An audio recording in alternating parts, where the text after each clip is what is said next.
Hello बच्चों, तो चलिए अपना प्रश्न पढ़ते हैं। किसी कमानी से लटका एक पिंड एक क्षैतिज तल में कोणीय वेग ओमेगा से घर्षण या अवमंदन रहित दोलन कर सकता है। इसे जब एक्स नोट दूरी तक खींचते हैं और खींचकर छोड़ देते हैं तो यह संतुलन केंद्र से समय t बराबर 0 पर वेग v नोट से गुजरता है। प्राचल ओमेगा एक्स नोट तथा v नोट के पदों में परिणामी दोलन का आयाम ज्ञात करिए। संकेत दिए गए समीकरण दी गई है अपन को x बराबर a cos omega T plus theta से प्रारंभ कीजिए। ध्यान रहे कि प्रारंभिक वेग ऋणात्मक है, तो यहाँ पर अपन को प्रारंभिक वेग ऋणात्मक मानना है। तो चलिए प्रश्न के लिए मुख्य उदाहरण की चर्चा करते हैं। और मुख्य उदाहरण में अपन समझते हैं कि सरल आवत गति क्या होती है। तो देखिए, ये अपना कोई कण है जो क्षैतिज पे रखा हुआ है। ये इसकी माध्य स्थिति, यहाँ पर इस पर कुल बल क्या है, 0 के बराबर है। ठीक है, अब देखिए, इस कण को पकड़कर मैं यहाँ पर ले आया, कुछ x दूरी पर ले आया। ठीक है, तो ये कण यहाँ पर रुकना नहीं चाहेगा। क्यों? क्योंकि इस पर एक इधर की तरफ बल लगेगा जिसे अपन पुनर्विस्थापन बल बोलते हैं। ठीक है, जो इसको अपनी वापस माध्य स्थिति में लाने की क्या करेगा, कोशिश करेगा। ठीक है, तो देखिए, ये कण क्या करेगा, अपनी माध्य स्थिति के परित इर्द गिर्द क्या करता रहेगा, गति करता रहेगा। ठीक है, और इस पर एक बल कार्य करेगा जिसे अपन पुनर्विस्थापन बल बोलते हैं, जो इसको वापस अपने माध्य स्थिति पे लाने का कार्य करेगा। तो ये कुछ इस तरीके से दोलन करता रहेगा अपने माध्य स्थिति के परित। एक कण यहाँ से चला, यहाँ पर जाके रुका, वापस यहाँ से चला, यहाँ से चला, यहाँ से चला, और इस तरीके से कण क्या करता रहेगा, दोलन गति करता रहेगा। जब ये कण यहाँ पर आएगा तो इसका वेग क्या हो जाएगा, 0 हो जाएगा। ठीक है, और इसका त्वरण यहाँ पर जो होगा वो होगा अधिकतम,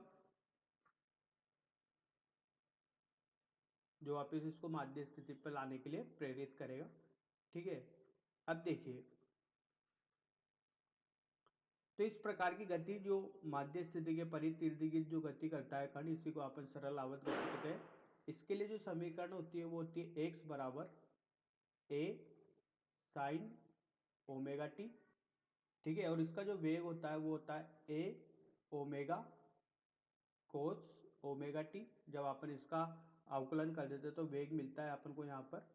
और अगर यहाँ पर अपन त्वरण की बात करें तो त्वरण मिलेगा ऋणात्मक a ओमेगा का वर्ग साइन ओमेगा टी।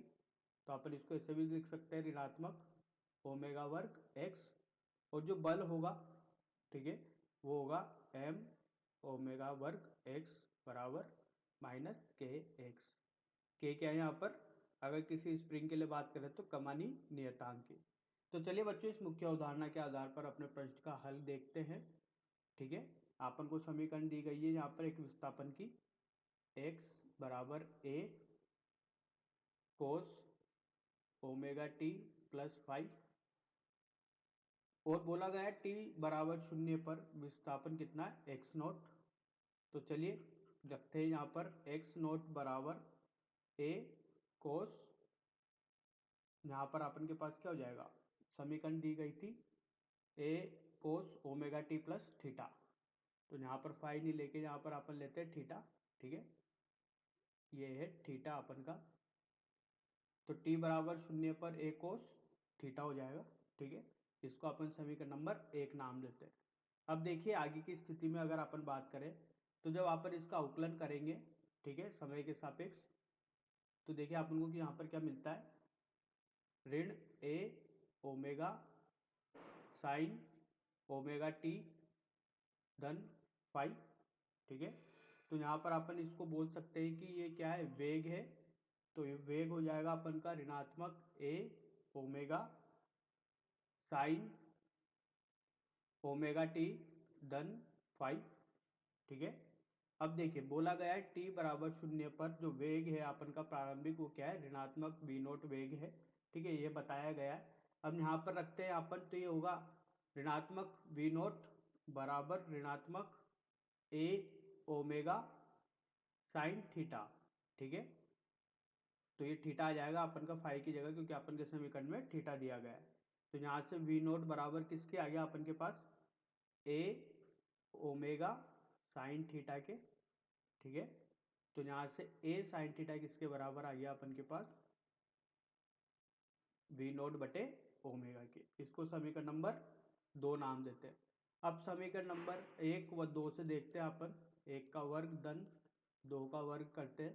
तो देखिए यहाँ पर अपन को क्या मिलता है, ए का वर्ग साइन का वर्ग थीटा धन ए का वर्ग कोस का वर्ग बराबर एक्स का वर्ग धन वी नोट बटे ओमेगा का वर्ग, ठीक है। तो यहाँ से उभयनिष्ठ राशि को बाहर लेते हैं, तो यहाँ पर अपन के पास बचता है साइन वर्ग थीटा बराबर कोस वर्ग थीटा बराबर एक्स का वर्ग धन वी नोट बटे ओमेगा का वर्ग। तो ये अपन का साइन वर्ग थीटा धन कोस वर्ग थीटा 1 के बराबर हो जाएगा, तो ये 1 का वर्ग बराबर एक्स का वर्ग धन वी नोट बटे ओमेगा का वर्ग, ठीक है। तो यहाँ से 1 इसके बराबर आ जाएगा अपन के पास वर्गमूल एक्स का वर्ग धन वी नोट बटे ओमेगा का वर्ग। ये अपन से प्रश्न में पूछा गया था, ठीक है। एक्स ओमेगा और वी नोट का टर्म में अपन को आयाम बताना था। तो बच्चों आशा करता हूँ आपको यह हल समझ में आया होगा। धन्यवाद।